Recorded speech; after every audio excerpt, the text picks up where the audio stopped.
Ethan Ward had it all: money, power, and a wedding that cost more than most people earn in a lifetime. But the moment his ex-girlfriend walked down the aisle in nurse's scrubs, holding a 4-month-old baby with his eyes, his perfect world shattered like glass. What began as the most humiliating day of his life would force him to confront a truth he'd been running from for 3 years, that he'd abandoned the only woman he ever loved, and she'd been carrying his child the entire time. Now, with his reputation in ruins and cameras capturing every moment of his downfall, Ethan has to choose between the life he built on lies and the family he never knew he had.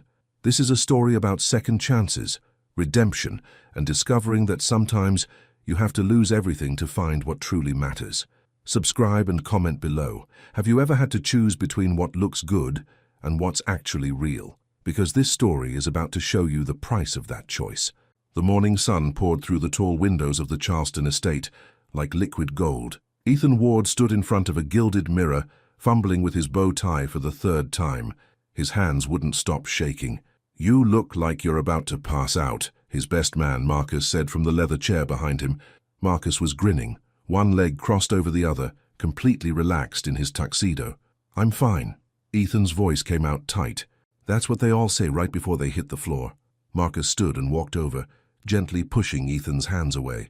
"Let me do it before you strangle yourself." Ethan let his arms drop. Through the window, he could see white chairs arranged in perfect rows on the lawn. White roses wrapped around every column. A string quartet tuned their instruments near the altar. Everything was perfect. Everything was exactly as his mother had planned. His stomach twisted. "Are you sure about this?" Marcus asked quietly, his fingers working the silk into a neat bow. "What kind of question is that?" Ethan tried to laugh, but it sounded hollow even to his own ears. Marcus stepped back, studying him. "The kind your best friend asks when you look like you're walking to your execution instead of your wedding." Ethan turned away from the mirror. "Sophie's great. She's smart. She's beautiful. She comes from a good family. You sound like you're listing her resume." "I love her." Marcus raised his eyebrows but said nothing. The silence stretched between them, heavy with things neither wanted to say.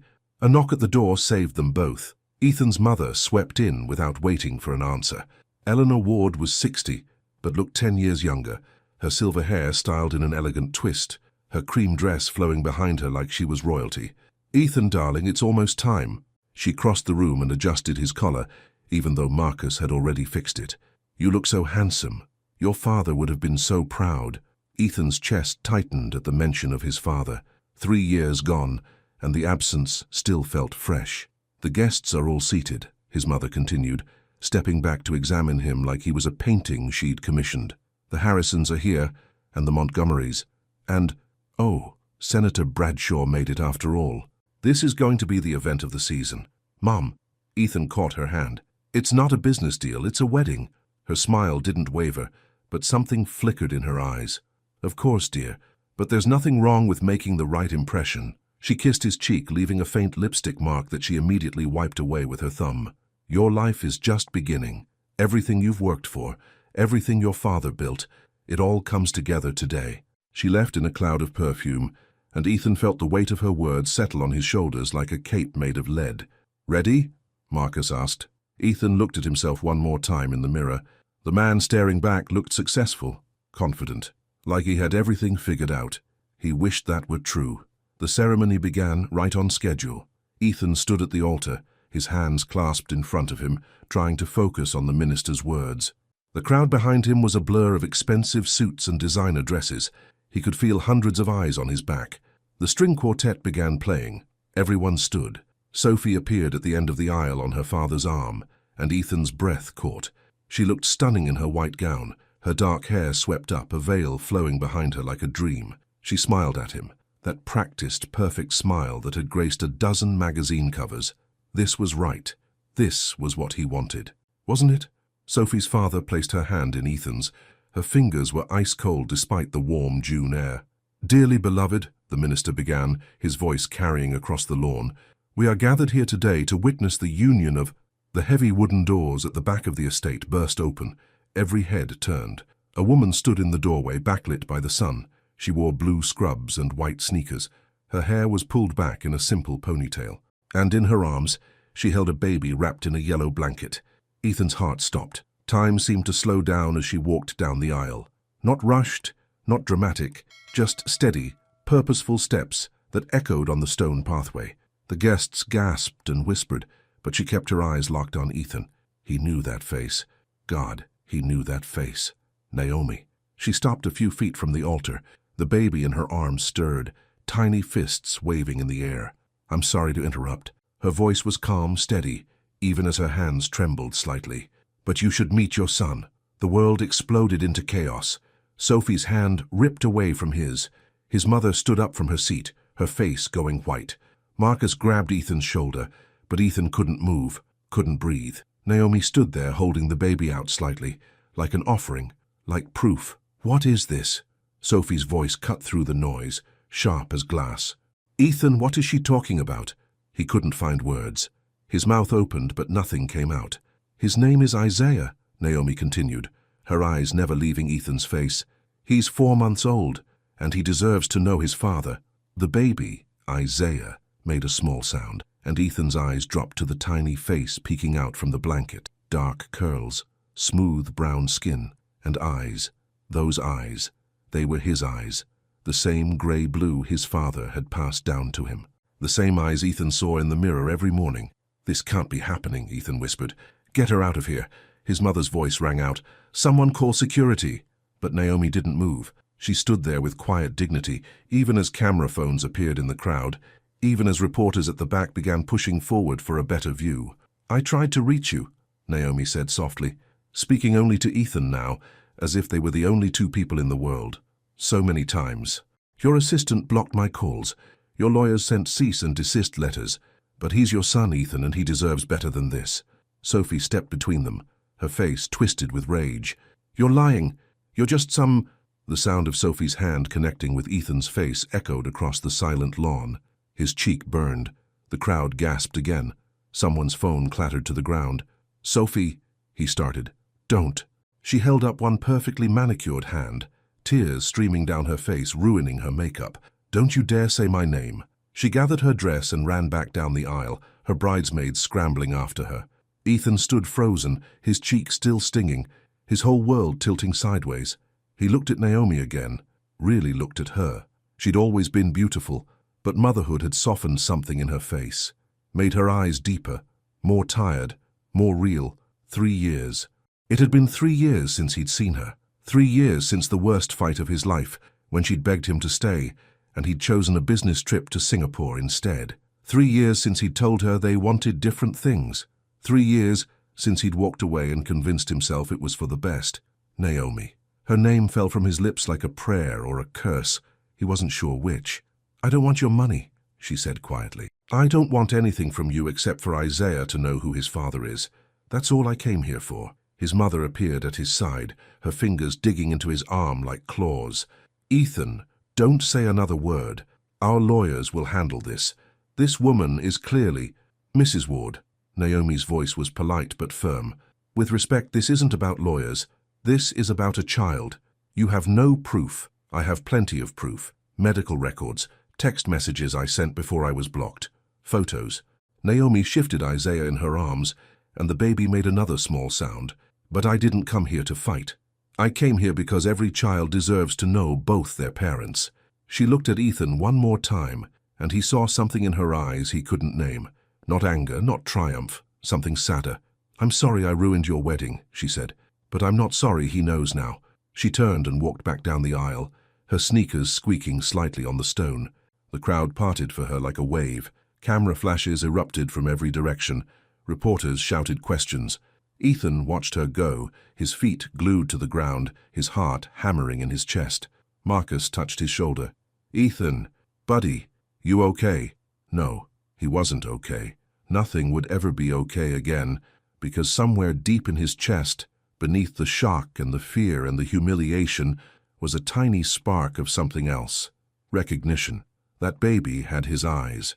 The estate emptied quickly after that. Guests scattered like leaves in a storm, whispering and staring and recording everything on their phones.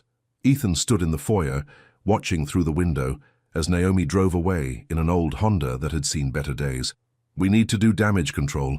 His mother paced behind him, her phone pressed to her ear. "Yes, I need Martin. Now.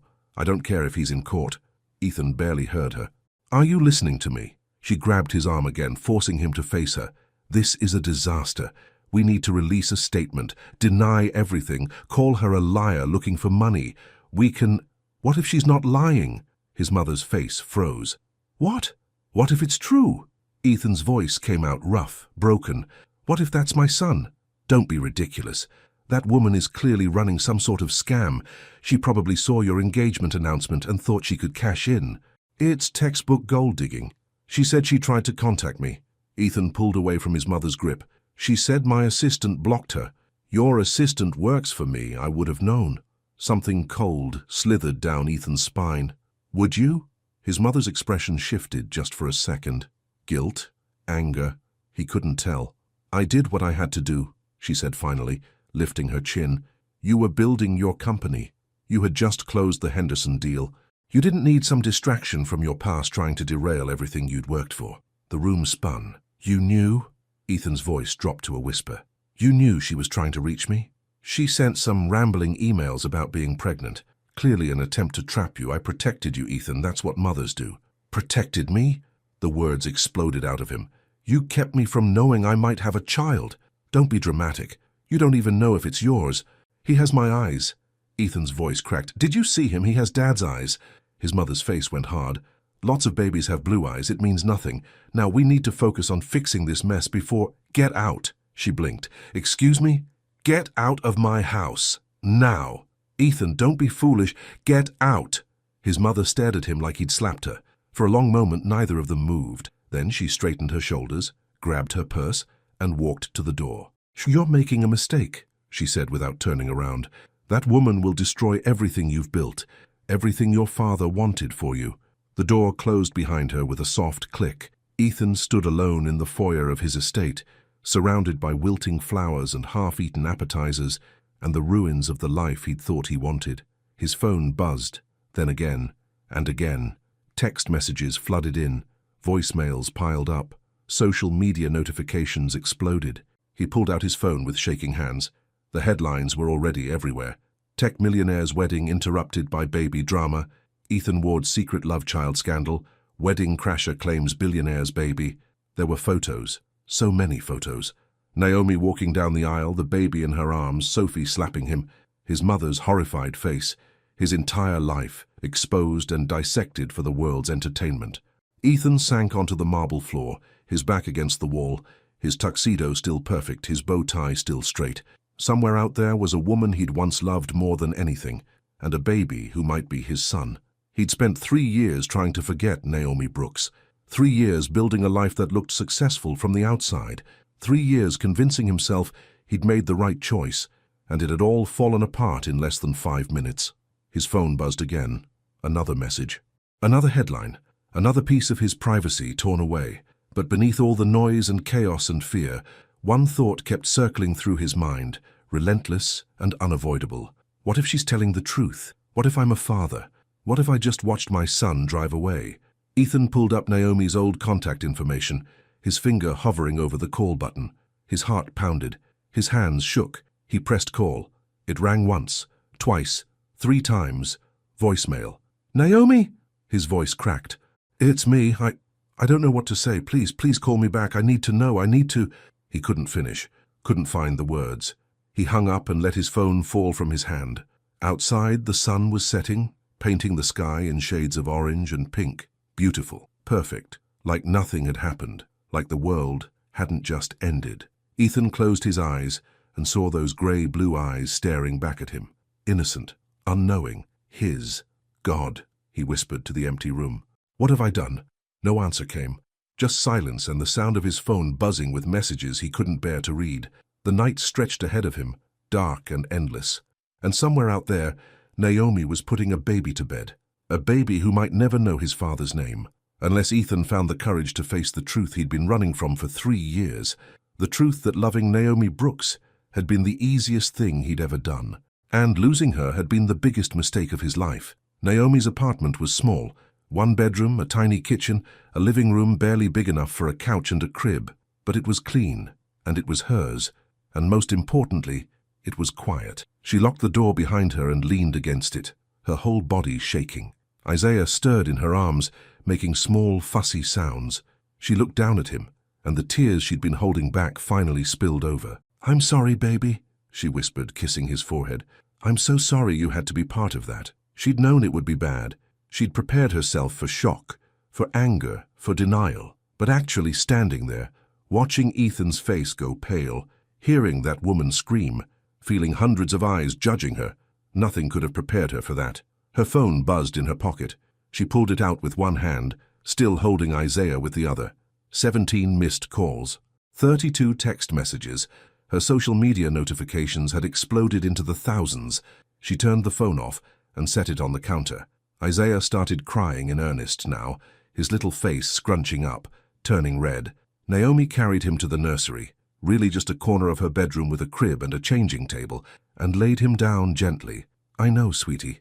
I know." She changed his diaper, her hands moving through the familiar routine, even as her mind spun in circles. "Mama's here. Everything's okay." But was it? Would it ever be okay again? She'd tried to do the right thing. She'd tried to reach Ethan when she first found out she was pregnant. She'd called his office a dozen times, left messages with his assistant, even sent a registered letter to his penthouse address. Nothing. Then the lawyers came. Cease and desist letters, threats about harassment charges, demands that she stop trying to contact Mr. Ward or face legal consequences. She'd wanted to give up then. Pride told her to raise Isaiah alone, to prove she didn't need Ethan Ward or his money or his perfect life.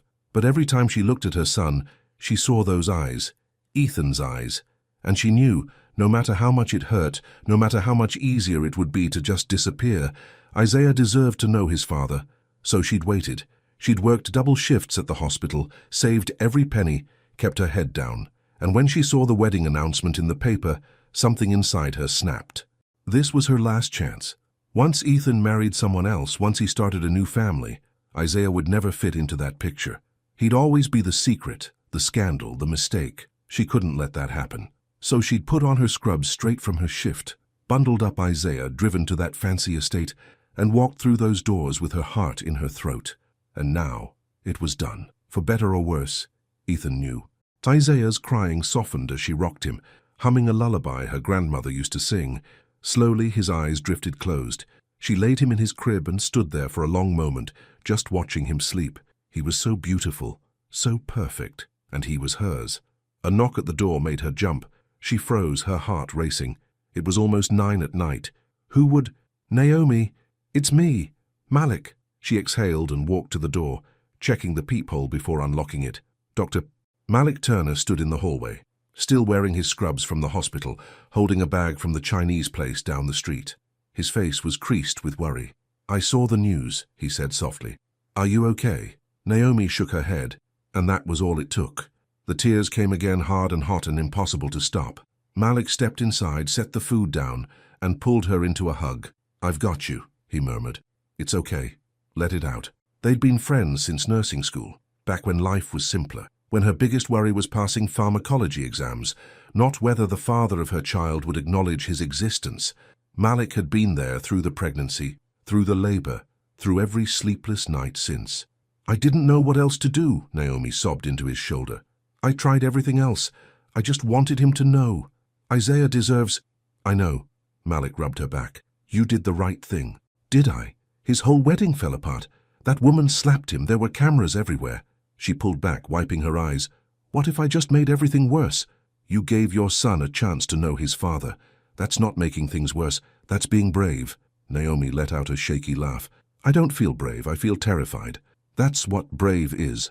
Malik guided her to the couch. "Now sit. You need to eat. When's the last time you had a real meal?" She couldn't remember. The last few days had been a blur of anxiety and preparation, and trying to convince herself she was doing the right thing. Malik unpacked the food, and they ate in comfortable silence. He didn't push her to talk, didn't ask questions she couldn't answer. He just sat with her, and for a little while the storm in her mind quieted. "What happens now?" she finally asked. Malik set down his chopsticks. "What do you want to happen?" "I want Isaiah to have a father. A real father, not just a name on a birth certificate." She stared at the wall where she'd hung a single photo of Isaiah's first smile. "I want Ethan to step up and be there for him, to love him, And if he doesn't? The question hung in the air like smoke. Then at least I tried, Naomi said quietly. At least Isaiah will know I tried. Her phone buzzed on the counter. Still on, apparently. She'd thought she turned it off. Malik stood and grabbed it, glancing at the screen. His eyebrows rose. It's him, he said. Ethan, he called you while we were eating, left a voicemail. Naomi's stomach flipped. What did he say? I don't know. Do you want to listen? Did she?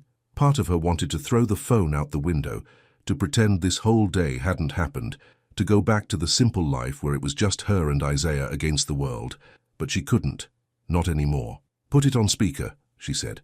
Malik pressed play. Ethan's voice filled the small apartment, rough and broken and achingly familiar. Naomi, it's me. I don't know what to say. Please call me back. I need to know. I need to... The message cut off abruptly. Silence. Naomi and Malik looked at each other. He sounds... Malik trailed off. Lost. Naomi finished. He sounds lost. Good. Maybe he should feel lost. Maybe he should feel a fraction of what she'd felt when she realized she was pregnant and alone. When she'd sat in that doctor's office and heard the heartbeat for the first time with no one to share it with. When she'd gone through 16 hours of labor with only Malik holding her hand because the father of her child had made it clear he wanted nothing to do with her. But anger was exhausting, and she was so tired. I'm not calling him back tonight, she said. I need to think. Malik nodded. Want me to stay? I can sleep on the couch. No, you have an early shift tomorrow. She stood and hugged him. Thank you for everything. Any time, you know that. He squeezed her tight. And Naomi, you're stronger than you think. Isaiah is lucky to have you. After he left, Naomi checked on Isaiah one more time. Still sleeping peacefully, his little chest rising and falling in a steady rhythm. She pressed her hand to her heart, feeling it beat in time with his. Whatever happened next, whatever Ethan decided, she would survive. They would survive. Because she'd already survived the hardest part, loving someone who left. Everything else was just details. Ethan didn't sleep. He sat in his penthouse, surrounded by floor-to-ceiling windows that overlooked Charleston's glittering skyline, and watched the night turn into dawn. His phone never stopped buzzing. Messages from investors, from business partners, from old college friends he hadn't spoken to in years. Everyone wanted to know the story. Everyone had an opinion. He ignored them all. Instead, he pulled up old photos on his laptop, photos from 3 years ago before everything fell apart, before he chose ambition over love. There was Naomi at the beach, her hair wild in the wind, laughing at something he'd said. Naomi at his apartment, wearing one of his shirts and nothing else, cooking breakfast. Naomi asleep in his bed, peaceful and perfect, and his. God, he'd loved her. He'd loved her more than he thought possible to love another person, and he'd thrown it all away. The breakup played in his mind on repeat. They'd been together for 2 years, living together for 6 months, and then the Henderson deal came up, a massive contract that would establish his tech company as a major player, but only if he flew to Singapore immediately for a month of negotiations. Naomi had begged him to wait, just a few weeks. She'd needed him. Her grandmother was sick, and she was working double shifts at the hospital, and she'd seemed so fragile, so unlike herself. But Ethan couldn't wait. The opportunity was too big, too important. He'd told her she was being selfish, that she didn't understand the business world, that if she really loved him, she'd support his dreams. She'd looked at him with tears streaming down her face and said, I do support your dreams, but what about us? What about our dreams? This is more important, he'd said. The memory made him sick now. She'd asked him to choose, and he'd chosen money, status, success, everything except the one thing that actually mattered. He'd come back from Singapore to find her apartment empty. She'd left a note.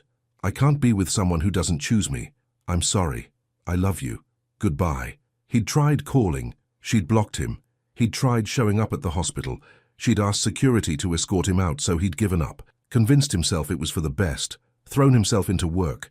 Started dating Sophie 6 months later because his mother approved, and because Sophie fit into his world in ways Naomi never could. Except Naomi had been his world, and he'd been too blind to see it. The sunrise painted the sky in shades of gold and pink. A new day. A day where he had to face the truth. Somewhere out there was a baby who might be his son.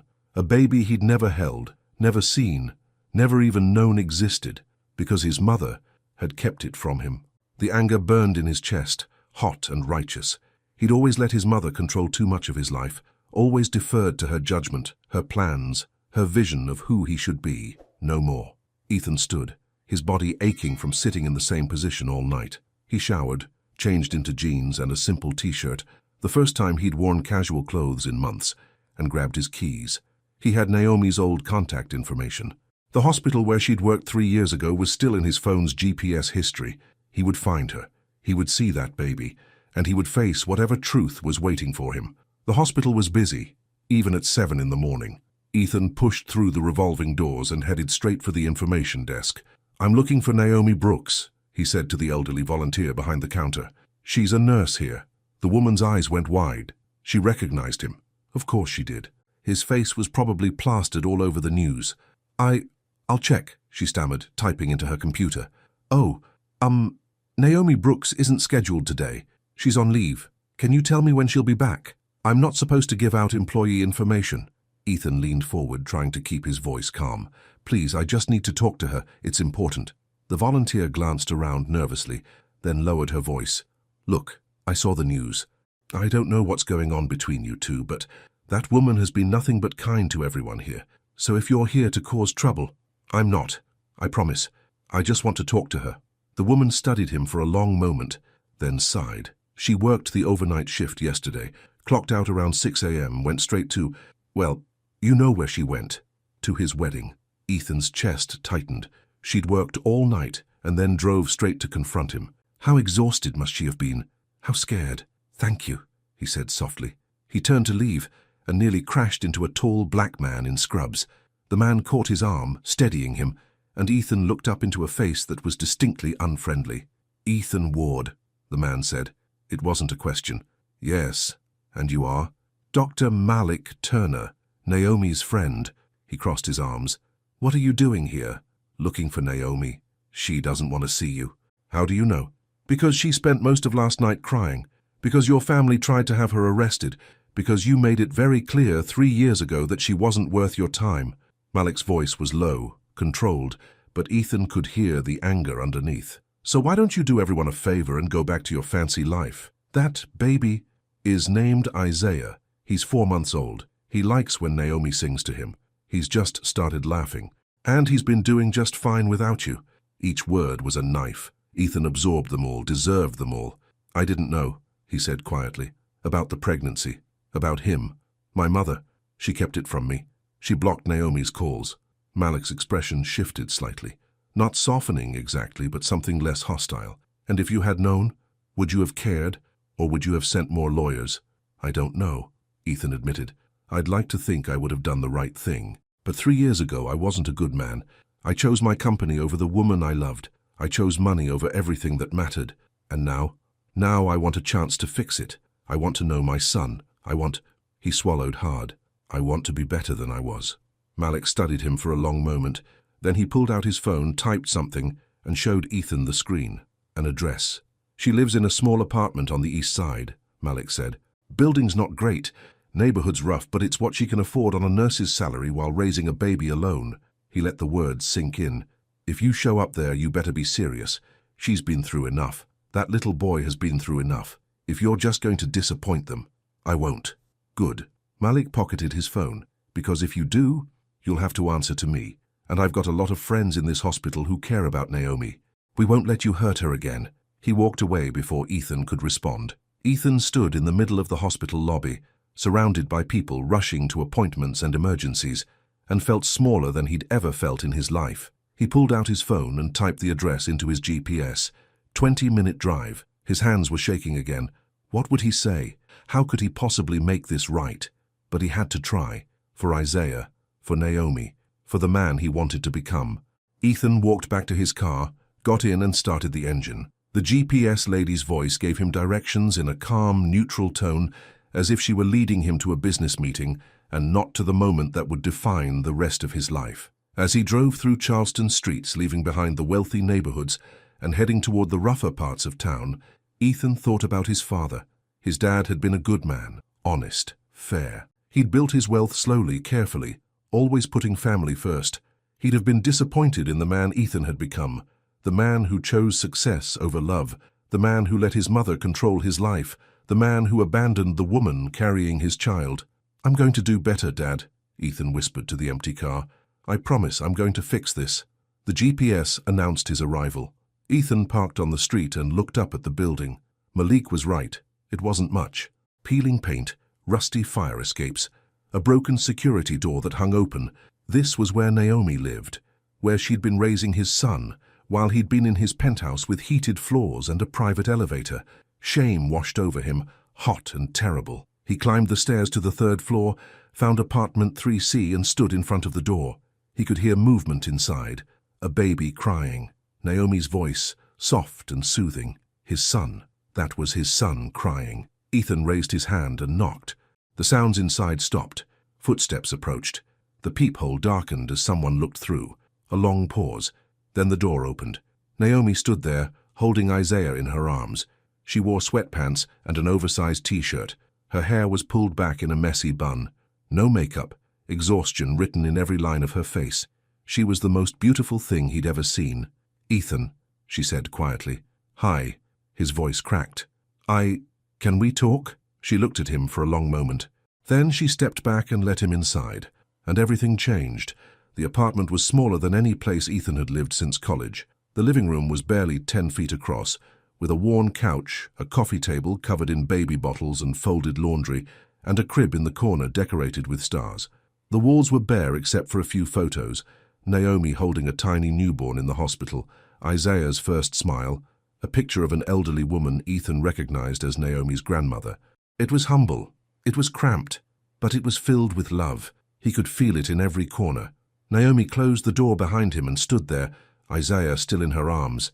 The baby had stopped crying and was now staring at Ethan with wide, curious eyes. Those eyes. Ethan's breath caught in his throat. Up close there was no denying it. The shape of the nose, the curve of the lips, even the way Isaiah's little hand curled into a fist.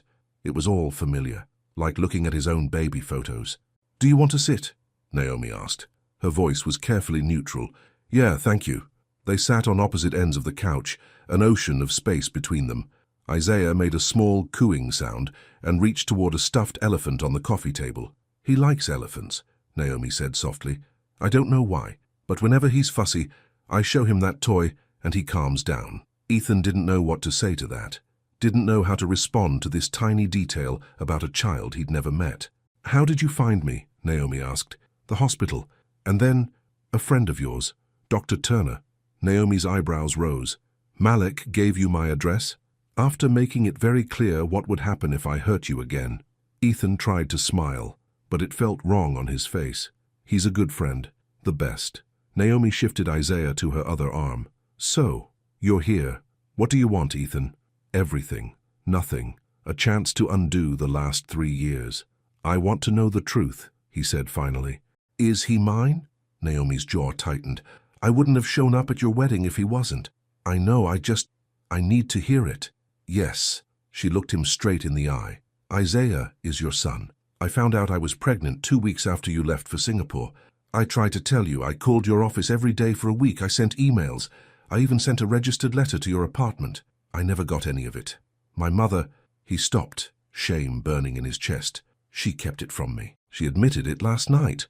Naomi's expression flickered with something, anger, vindication. "I figured it was something like that. When the lawyers showed up with cease and desist letters, I knew you weren't getting my messages." "I'm so sorry." The words felt inadequate, pathetic. "If I'd known, would it have changed anything?" Naomi's voice was quiet but sharp. "Would you have come back, or would you have still chosen your business deal?" The question hung in the air between them like smoke. Ethan wanted to say he would have come back immediately, that nothing would have mattered more than her and the baby, but he couldn't lie to her. Not anymore. "I don't know," he admitted. "The man I was 3 years ago, I don't know if I would have done the right thing. I was so focused on success, on proving myself, on building something that would make my father proud. I couldn't see what was right in front of me. And now? Now I see clearly." He leaned forward, his hands clasped between his knees. "I lost you because I was an idiot. Because I thought money and status mattered more than love. I've spent 3 years trying to fill the hole you left, and nothing worked. Not the company, not Sophie, not any of it." Naomi looked down at Isaiah, her expression unreadable. "This isn't about us, Ethan. That's over. This is about him. about Isaiah having a father. The words hurt more than they should have, but he deserved the pain. "I know," he said. "You're right. Can I hold him?" Naomi hesitated. Ethan could see the war playing out behind her eyes, the desire to protect her child versus the knowledge that Isaiah deserved to know his father. "He just ate," she finally said, "so he might spit up on you." "I don't care." She stood and carefully transferred Isaiah into Ethan's arms.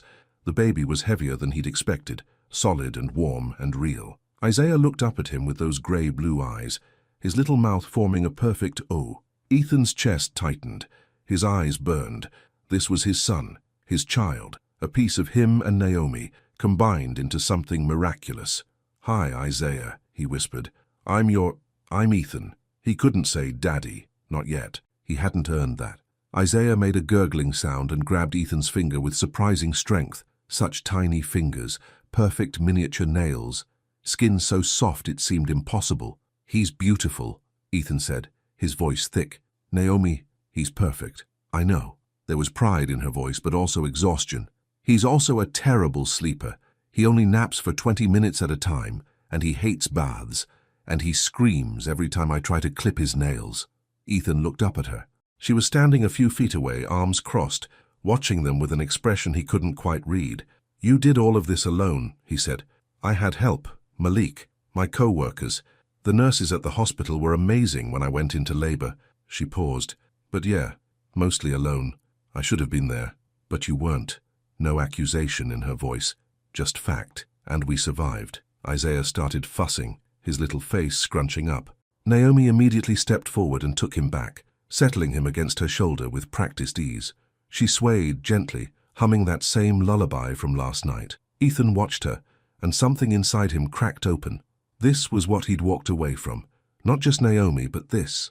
A family, a home, love that wasn't transactional or dependent on success.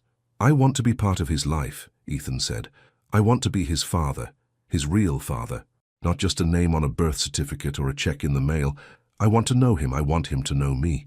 Naomi kept swaying, her eyes on Isaiah's face. "That's a big commitment, Ethan. Bigger than a business deal.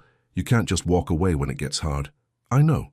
Babies are hard. They cry. They need constant attention. They throw up and have blowout diapers and don't sleep. It's not glamorous. It's not going to look good on social media or impress your investors." "I don't care about any of that." She finally looked at him. "Don't make promises you can't keep. Isaiah deserves better than a father who shows up for a few weeks and then disappears. If you're going to do this, you have to be all in, no matter what." "I am." He stood facing her. "I'm all in. Whatever it takes. I want to know my son." Naomi studied his face for a long moment. Then she sighed. "Okay," she said quietly, "but we do this my way, slowly. We get a paternity test first." "I don't need a test. I know he's mine. I do, for Isaiah's sake, so there's never any question, never any doubt. We document everything properly." Her voice was firm. "And then, if you still want to be involved, we start small. Supervised visits, a few hours at a time. You don't just get to walk in and play daddy. You have to earn it. I understand. And this doesn't change anything between us." Her eyes were hard now, protective. "We're not getting back together. This isn't some romantic reunion. This is about Isaiah, period." The words stung, but he nodded. "I understand that too." Isaiah had fallen asleep on her shoulder, his little body going limp and heavy the way babies do. Naomi carried him to the crib and laid him down gently, covering him with a soft blue blanket. She stood there for a moment, her hand on his back, making sure he was really asleep. Then she turned back to Ethan. "There's a clinic downtown," she said. "They do paternity tests. We can go tomorrow if you're free. I'll make time. It takes a few days to get results. In the meantime, you should probably deal with your life, your company, your family, the press." She crossed her arms again. "This is going to get worse before it gets better. Are you ready for that?" No, he wasn't ready for any of this, but he was done running. "I'm ready," he said. Naomi walked him to the door. As he stepped into the hallway, she touched his arm. "Ethan?" He turned. "For what it's worth," she said softly, "I never wanted it to be like this. I didn't want to ruin your wedding or embarrass you. I just wanted Isaiah to know his father. That's all I ever wanted. You didn't ruin anything." He looked at her, really looked at her, and saw the woman he'd loved, still loved, if he was honest with himself. "You gave me the truth, and the truth is, the only thing that matters. She nodded and closed the door. Ethan stood in the hallway for a long moment, listening to the sounds of the building around him. A TV blaring in one apartment, a couple arguing in another. Normal life, real life. This was going to be his world now, not penthouses and galas and board meetings, but small apartments and crying babies, and a woman who had every reason to hate him, but was still willing to give him a chance. He'd thought his life was perfect before, but he'd been wrong. This messy, complicated, terrifying new reality, this was what he'd been searching for all along. He just hadn't known it until now. The next morning, Ethan met Naomi at the clinic. She arrived pushing Isaiah in a stroller, wearing jeans and a simple blouse, her hair pulled back in a ponytail. She looked nervous. So was he. "Thanks for coming," she said. "Of course." They signed in and sat in the waiting room. A daytime talk show played on the TV in the corner. An elderly couple sat across from them holding hands. A teenager scrolled through her phone, one leg bouncing anxiously. Normal people, living normal lives, dealing with normal problems. Ethan had spent so long surrounded by wealth and privilege that he'd forgotten what this felt like, being just another person in a waiting room. No special treatment, no shortcuts. It was humbling. "Mr. Ward? Ms. Brooks?" A nurse appeared in the doorway. "We're ready for you." The test was simple. A cheek swab for each of them. The technician was efficient and professional, explaining that results would be ready in 3 to 5 business days. "We'll call you as soon as they're in," she said with a smile, and then it was done. They walked out to the parking lot together, Naomi pushing the stroller. Isaiah was awake now, making happy baby noises and kicking his legs. "So," Naomi said, "I guess we wait." "I guess so." An awkward silence stretched between them. There was so much Ethan wanted to say, but he didn't know how to start, didn't know if she even wanted to hear it. "Can I ask you something?" Naomi said finally. "Anything. Why did you really come to my apartment yesterday? Was it for Isaiah, or because you felt guilty?" Ethan thought about lying, about saying what she probably wanted to hear, but he'd promised himself no more lies. "Both," he admitted. "I felt guilty. I felt ashamed. When you showed up at the wedding, holding him. God, Naomi, it broke something inside me, made me see how badly I'd screwed up, how much I'd lost." She didn't respond, just kept walking, her eyes on the sidewalk. "But it wasn't just guilt," he continued. "When I saw Isaiah's eyes, something clicked, like a puzzle piece I didn't know was missing. That's my son, and I want to know him, not because I feel obligated, not because it's the right thing to do, because I want to." Naomi stopped walking and looked at him. "Being a parent isn't like running a company, Ethan. You can't just delegate when things get hard. You can't schedule it around meetings. It's constant. It's exhausting. She trailed off, searching for words. "It's everything. I know I have a lot to learn, but I want to learn. From you. With you." He stepped closer. "I know I don't deserve a second chance. I know I hurt you. But Isaiah deserves a father who's present, who tries. And I want to be that for him." She studied his face for a long moment. Then she reached down and unbuckled Isaiah from the stroller, lifting him out. "Here," she said, placing him in Ethan's arms. "You can hold him while I load the stroller in my car." Ethan's heart jumped. She was trusting him, actually trusting him with their son. Isaiah looked up at him with those big eyes, totally calm. One little hand reached up and grabbed Ethan's nose. "Hey, buddy," Ethan said softly. "That's my nose. I'm gonna need that back." Isaiah giggled, an actual, real giggle, and Ethan's entire world shifted on its axis. This tiny person, this perfect little human, was his son, his child. Part of him would always be connected to Isaiah, no matter what happened between him and Naomi. "He likes you," Naomi said, coming back over. "He doesn't usually laugh for strangers. Maybe he knows I'm not a stranger. Maybe." She took Isaiah back and buckled him into his car seat. "Look, I need to run some errands, but if you want, you could come over for dinner tonight. Nothing fancy. Just spaghetti and whatever vegetables Isaiah decides to spit out." It was an olive branch, a small one, but it was something. "I'd love that," Ethan said. 6 o'clock. Don't be late." "I won't." She got in her car and drove away, leaving Ethan standing in the parking lot with a stupid smile on his face. He had dinner plans, with Naomi and Isaiah, like a family. It wasn't much, but it was a start. Ethan spent the rest of the day dealing with the fallout from the wedding. He called his company's board and requested a leave of absence. He ignored his mother's increasingly angry voicemails. He scrolled through the news articles and social media posts and tried not to let the cruelty get to him. People were vicious. They called Naomi a gold digger. They called him a deadbeat. They speculated about his relationship with Sophie, about his finances, about everything. But buried in all the negativity were occasional comments that gave him hope. Maybe she's telling the truth. That baby does look like him. I hope they work it out for the kid's sake. At 5:30, Ethan changed into clean jeans and a button-down shirt, then realized he couldn't show up empty-handed. He stopped at a grocery store and wandered the aisles, completely lost. What did you bring to dinner with your ex-girlfriend and the baby you just found out about? He ended up with flowers for Naomi, a stuffed elephant for Isaiah, and a bottle of wine. It felt inadequate, but it was something. He arrived at her apartment at exactly 6 o'clock.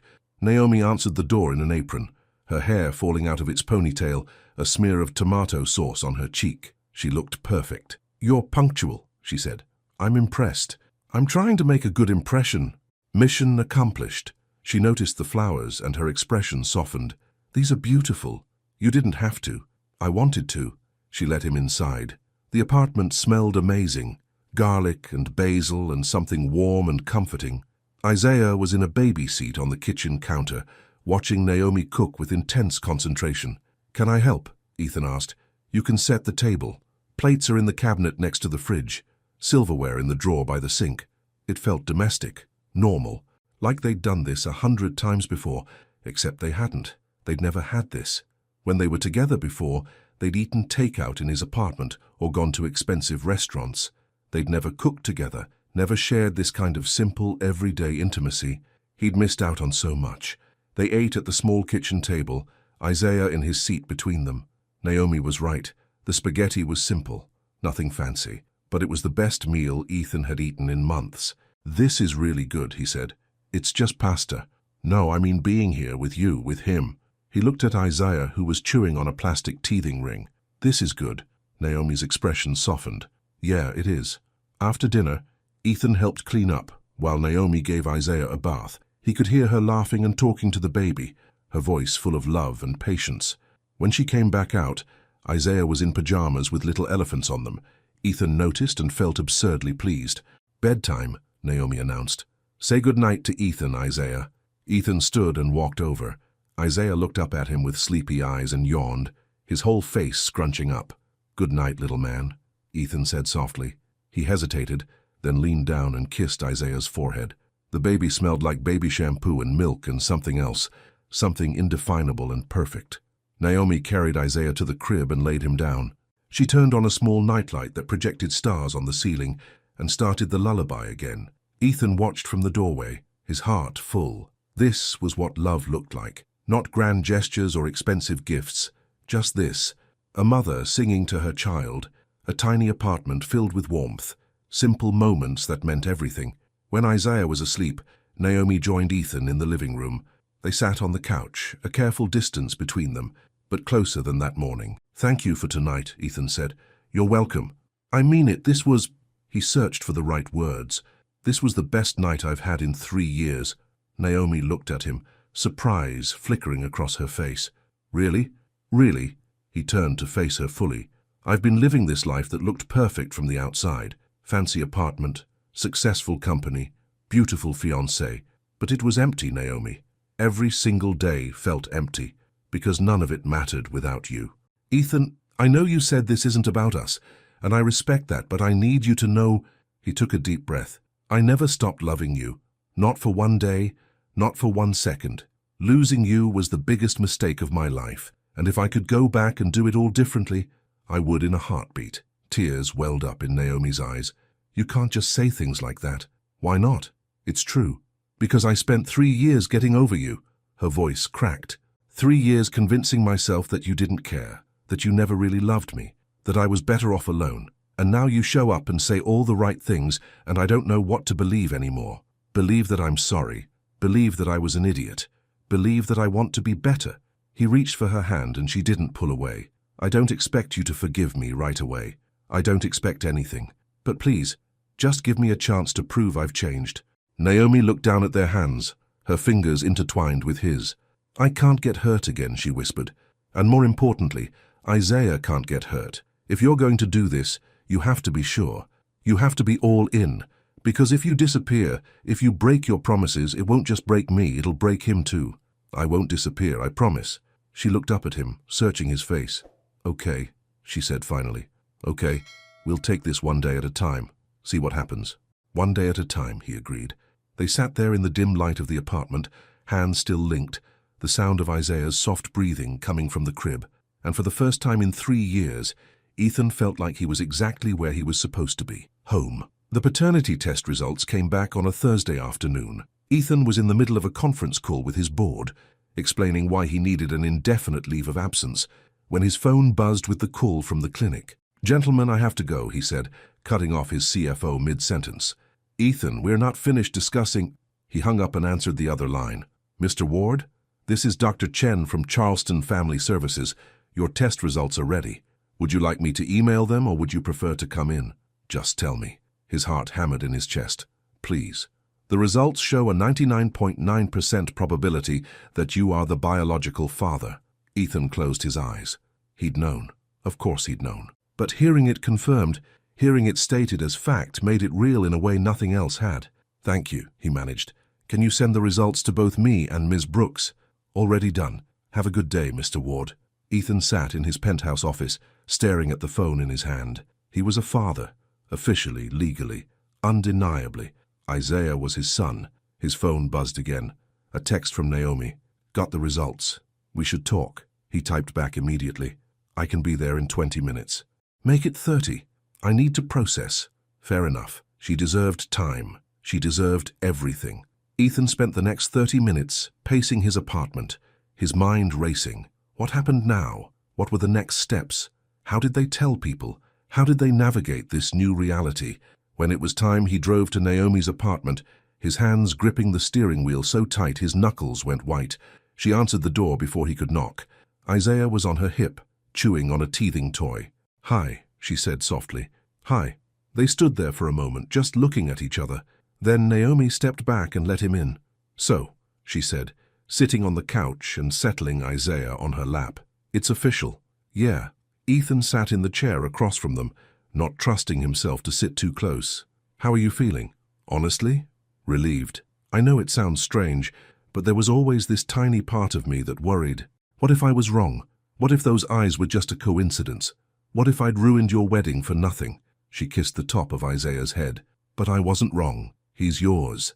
He's ours," Ethan corrected gently. Naomi's eyes met his. "Yeah, he's ours." The weight of those words settled over them both. "We need to figure out how this works," Naomi said. "Custody, visitation, child support, all the legal stuff. I want to be fair. Whatever you think is right. That's not how this works, Ethan. You're his father. You get a say, too." She adjusted Isaiah on her lap. "I've been thinking about it. I think we should start with a few visits a week, a few hours at a time. Let Isaiah get used to you. Then we can build from there. What about overnights?" She hesitated. "Eventually. But he's only 4 months old. He still wakes up 3 times a night. He needs routine, familiarity. I don't want to confuse him." "Okay. Whatever's best for him. And we need to set boundaries. For us." Naomi's voice was firm. "This is a co-parenting relationship, not a romantic one. We need to keep things separate, clear, for Isaiah's sake." The words hurt, but he understood. "I get it." "Do you?" She looked at him intently. "Because the other night you said you still love me, and I need you to understand that we can't go back. Too much has happened. Too much time has passed." "I know." Even though every part of him wanted to argue, wanted to fight for another chance, he knew she was right. Trust took time to rebuild. Love wasn't enough on its own. "Good." She stood, still holding Isaiah. "So let's start simple. You can come over tomorrow afternoon. Spend a couple hours with Isaiah.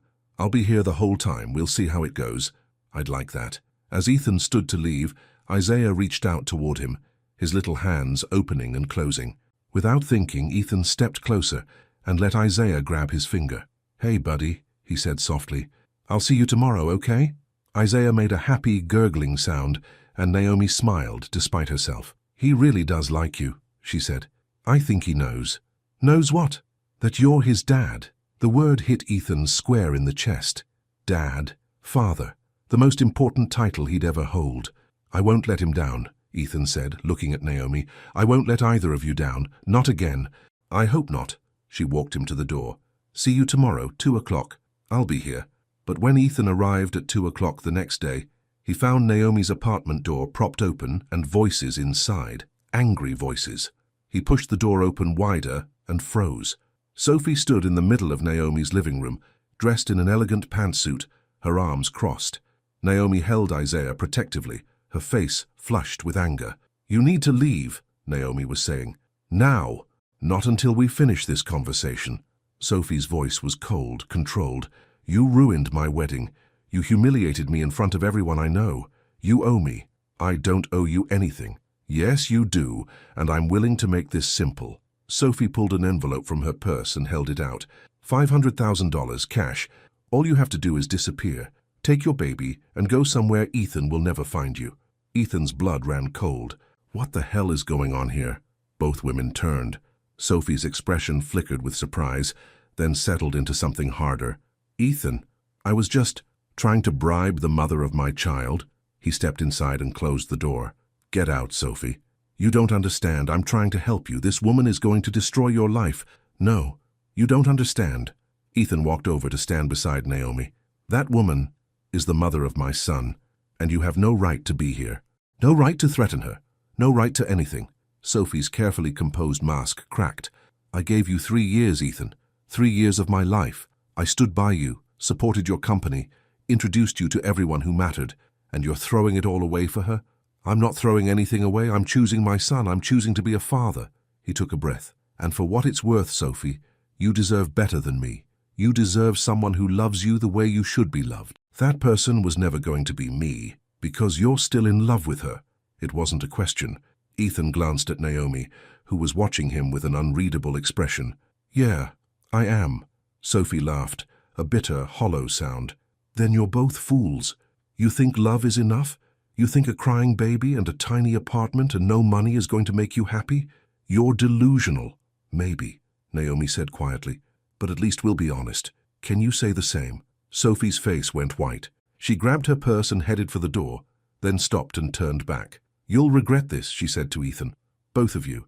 When the money runs out, when reality sets in, when you realize you've given up everything for a fantasy, you'll regret it." She left, slamming the door behind her. Silence filled the apartment. Isaiah started crying, startled by the noise. Naomi immediately began rocking him, humming softly. "I'm sorry," Ethan said. "I didn't know she was coming here. I didn't know she'd—" "It's not your fault." Naomi's voice was shaky. "But Ethan, this is what I was afraid of. Your world and mine, they don't fit. People like Sophie, like your mother, they're never going to accept this. Accept us. I don't care what they think. But I do." She looked at him, tears in her eyes. "Isaiah is going to grow up with people judging him, calling him names, saying I trapped you, or that he's not good enough. I don't want that for him." Ethan stepped closer. "Then we protect him, together. We show him that their opinions don't matter, that love is what matters, family is what matters. It's not that simple." "Yes, it is." He reached out and gently touched Isaiah's back. "This little boy is the best thing that's ever happened to me. And if being his father means walking away from people like Sophie, from my company, from everything I thought I wanted, then I'll do it. Gladly." Naomi searched his face. "You really mean that?" "I've never meant anything more." Isaiah's crying had softened to small hiccups. Naomi wiped her own eyes and let out a shaky breath. "Okay," she said. "Okay. But if we're going to do this, really do this, we need rules, boundaries. We need to put Isaiah first, always." "Agreed. And no more surprises. If your mother shows up, if Sophie comes back, if anything happens, you tell me. We face it together." "Together," Ethan echoed. Naomi nodded. Then, to his surprise, she held out Isaiah. "You want to try feeding him? It's almost time for his bottle." Ethan's heart jumped. "Really?" "Really. But I'm warning you, he's messy. You'll probably end up wearing half of it." Ethan took Isaiah carefully, settling him in the crook of his arm. Naomi showed him how to hold the bottle, how to angle it so Isaiah wouldn't swallow air, how to burp him halfway through. It was awkward. Isaiah did spit up on his shirt, but Ethan didn't care. He was feeding his son, his actual son. "You're doing good," Naomi said softly, watching them. "Yeah? Yeah." She smiled, a real smile, the kind he remembered from 3 years ago. "You're a natural." Those words meant more to him than any business award or magazine cover ever had. They spent the rest of the afternoon together. Ethan learned how to change a diaper harder than it looked. He played peekaboo until Isaiah laughed so hard he got the hiccups. He held the baby, while Naomi took a much-needed shower. And when Isaiah finally fell asleep for his nap, Ethan and Naomi sat on the couch, exhausted but content. "Thank you," Ethan said, "for giving me this chance, for trusting me with him. You're his father. You deserve to know him." Naomi pulled her legs up under her. "But Ethan, about what you said, about still loving me." His heart stuttered. "You don't have to—" "Let me finish." She turned to face him. "I told myself I was over you. I told myself I didn't care anymore. But seeing you with Isaiah, seeing how hard you're trying—" She trailed off, biting her lip. "I'm not ready to jump back into a relationship. I'm not ready to trust you completely. But maybe we could work toward it." Slowly, hope bloomed in Ethan's chest. "As slow as you need. And you have to understand, if you hurt me again, that's it. I won't give you another chance. For Isaiah's sake, we'll co-parent. But us? We'd be done. Forever. I won't hurt you again. I promise." Naomi looked at him for a long moment, then nodded. "Okay, so, friends? Co-parents? Whatever this is? Whatever you want it to be." He held out his hand. "Partners in parenting?" She laughed and shook his hand. "Partners in parenting." It wasn't a declaration of love, it wasn't a promise of forever, but it was a start. And right now that was enough. The next few weeks fell into a rhythm. Ethan came over 3 times a week, spending hours with Isaiah. He learned the baby's schedule, his favorite toys, his different cries. He changed diapers and warmed bottles and sang off-key lullabies. Slowly, carefully, he and Naomi rebuilt something. Not the relationship they'd had before. That was gone, buried under too much hurt. But something new, something stronger. They talked about their days, shared meals, laughed at Isaiah's antics, and occasionally their hands would brush or their eyes would meet, and the air would crackle with possibility. But they took it slow, for Isaiah's sake, for their own sake. 3 weeks after the paternity results came back, Ethan's mother called. He'd been avoiding her, letting her messages go to voicemail, but she was persistent. "We need to talk," she said when he finally answered. "In person." "I don't think that's a good idea. Please, Ethan, I'm your mother. At least hear me out." He agreed to meet her at a coffee shop downtown, neutral territory. She arrived dressed impeccably as always, but there were dark circles under her eyes. She looked older, tired. "Thank you for coming," she said as they sat down. "What do you want, Mum?" To apologize. The words seemed to cost her. "I was wrong. About Naomi. About the baby. About all of it." Ethan leaned back in his chair. "You kept my son from me. I know, and I'll regret it for the rest of my life." She folded her hands on the table. "I thought I was protecting you. Your father spent his whole life building our family's reputation, and I didn't want to see it destroyed by some scandal. But I was wrong. Your father would have been ashamed of what I did." "Yeah, he would have. I'd like to meet him. Isaiah, my grandson." Her voice broke slightly. "If you'll let me." Ethan studied her face. He could hold on to his anger. He could punish her for what she'd done. But what good would that do? "That's not my decision alone," he said finally. "Naomi has to agree." "Then ask her, please." Later that evening, Ethan brought it up to Naomi. They were sitting on her couch, Isaiah asleep in his crib, a movie playing softly on TV. "My mother wants to meet Isaiah," he said. Naomi tensed. "The same mother who tried to have me arrested? Who sent lawyers after me?" "The same one, but she apologized. And she's his grandmother. Isaiah deserves to know his whole family. Even the parts of his family that wanted me to disappear. I'm not asking you to forgive her. I'm just asking you to think about it. For Isaiah." Naomi was quiet for a long time, then she sighed. "One meeting, supervised. If she starts anything, says one cruel word, makes one comment about me or Isaiah, she's out. Forever. Deal." The meeting happened 2 days later. Eleanor Ward arrived at Naomi's apartment with a large gift bag and a nervous expression. "Ms. Brooks," she said stiffly, "thank you for agreeing to see me." "Mrs. Ward." Naomi's voice was equally formal. They stood in the doorway for an awkward moment. Then Naomi stepped back and let her in. Eleanor's eyes immediately went to Isaiah, who was in his bouncy seat, playing with a rattle. Her entire expression softened. "Oh," she breathed, "he's beautiful. Thank you. He has Ethan's eyes and his father's nose." She looked at Naomi. "May I hold him?" Naomi hesitated, then nodded. She picked up Isaiah and carefully handed him to Eleanor. Ethan's mother cradled the baby like he was made of glass, tears streaming down her face. "Hello, little one," she whispered. "I'm your grandmother, and I'm so sorry I wasn't here from the beginning." Isaiah looked up at her with those big grey-blue eyes, then grabbed her finger. Eleanor laughed through her tears. Strong grip, just like his grandfather. Naomi watched warily, ready to snatch Isaiah back at the first sign of trouble.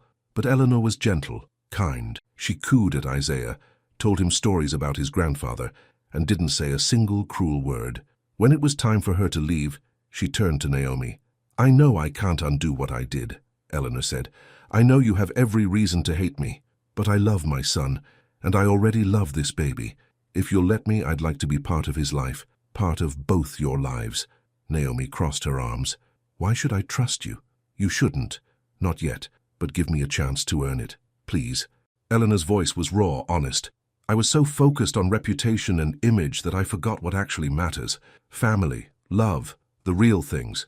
Your father understood that, Ethan. I wish I'd learned it sooner." Ethan looked at Naomi, silently asking the question. Naomi took a deep breath. "One step at a time. You can visit. But if you ever try to control us, or manipulate the situation, or make Ethan choose between his family and his son, I won't. I swear." Eleanor set down the gift bag, full of baby clothes and toys. "Thank you, both of you." After she left, Naomi collapsed on the couch. "That was exhausting," she said. "You were amazing." Ethan sat beside her.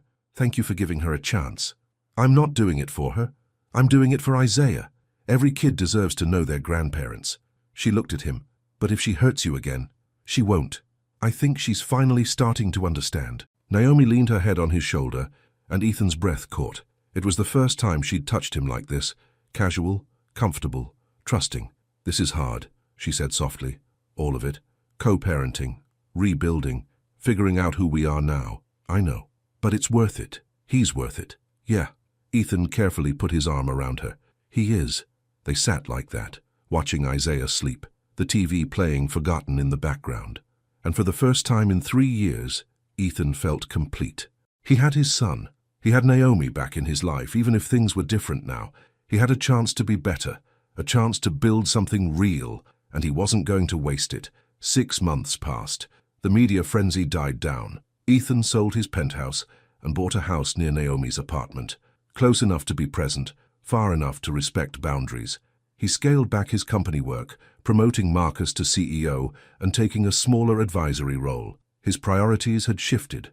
Isaiah came first. Always. He and Naomi settled into a comfortable routine. He came over most days, helping with feedings and bath time and the million tiny tasks that came with raising a baby. They took walks in the park, had dinner together more nights than not, slowly, carefully fell back in love. But neither of them said it out loud. Not yet. One evening in early December, Ethan arrived to find Naomi decorating a small Christmas tree in the corner of her living room. Isaiah was on a blanket on the floor trying to grab his toes. "Need help?" Ethan asked. "Please, I can't reach the top." He placed the star on top of the tree while she plugged in the lights. They glowed softly, casting warm shadows across the room. "It's perfect," Naomi said, stepping back to admire their work. "Yeah, it is." Isaiah made a happy sound, and they both turned to look at him. He'd managed to grab both feet and was rocking back and forth, delighted with himself. "He's going to start crawling soon," Naomi said. "The pediatrician said any day now. Then we'll have to baby-proof this whole place." "We?" Naomi raised an eyebrow. "I mean, if you want help, I could." She kissed him. Just like that. No warning, no build-up. She just leaned in and kissed him, soft and sweet and perfect. When she pulled back, Ethan's heart was racing. "What was that for?" he managed. "For being here, for trying, for loving Isaiah." She smiled. "For being the man I always knew you could be." "Naomi, I'm not saying we rush into anything. I'm not saying everything is perfect." She took his hand. "But I think we're ready to try, for real this time." "You mean?" "I mean I love you. Still. Always." She laughed. "God, I tried not to. But you make it impossible." Ethan pulled her close, resting his forehead against hers. "I love you too. So much. And I promise, no promises. Just be here. Be present. Be real. I can do that." They kissed again, deeper this time. 3 years of longing and regret and hope pouring between them. Isaiah squealed, as if celebrating with them, and they broke apart laughing. "I think someone's jealous," Naomi said, picking up the baby. "Can't blame him. I've been hogging his mom's attention." Ethan tickled Isaiah's belly, making him giggle. "Sorry, buddy. I'll share." They spent the rest of the evening together, decorating, playing with Isaiah, talking about the future, about moving in together eventually, about giving Isaiah siblings, about building the life they should have had 3 years ago. And as Ethan watched Naomi dance around the living room with their son, Christmas lights twinkling in the background, he knew he'd finally found what he'd been searching for all along. Not success, not status, not wealth, but home, love, family, the things that actually mattered. 1 year later, the backyard was full of people. Malik and his girlfriend were manning the grill. Eleanor was helping set up decorations, smiling more than Ethan had seen in years. A dozen friends from the hospital laughed and talked, passing around plates of food. And in the middle of it all, Isaiah, 16 months old now, walking and babbling and getting into everything, ran through the grass chasing bubbles, his laughter ringing out like music. "Happy birthday, buddy," someone called out. Ethan stood next to Naomi, his arm around her waist, watching their son experience his first real birthday party. "This is good," Naomi said softly. "Yeah, it really is. Thank you for all of this." She gestured at the yard, the house they'd moved into together 3 months ago. "For fighting for us. Thank you for giving me the chance." He kissed her temple. "I don't deserve you, either of you." "Probably not," she teased. "But you're stuck with us now. Best thing that ever happened to me." Isaiah toddled over, his face covered in cake frosting, holding up a toy elephant. "Dada," he said proudly, showing off his treasure. Ethan's heart swelled. That word never got old. "That's a great elephant, buddy," he said, crouching down. "Is it your favorite?" "Favit," Isaiah repeated, nodding seriously. Naomi laughed. "He has your vocabulary already." Poor kid. Eleanor appeared with a camera. "Can I get a picture of the 3 of you?" They gathered together, Naomi holding Isaiah, Ethan's arm around both of them, and smiled. The camera clicked. A moment, captured forever.